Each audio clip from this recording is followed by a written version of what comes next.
Hello guys, sa totoo gusto niyo ba makita yung mga sasakyan ko rito? Ilan yung sasakyan ko? 5.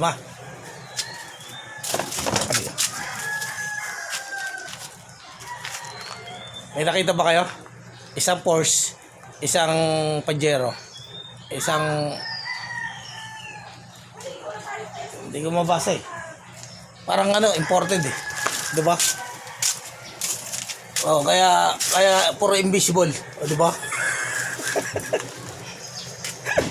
Kaya lahat na nag-interest. O, di ko sagot yan. O, diba? Hindi ako nakipag-usap pagdating sa mga ganyang bagay. Kaya ang sasakyan dito sa tapat ng bahay namin, ito lang.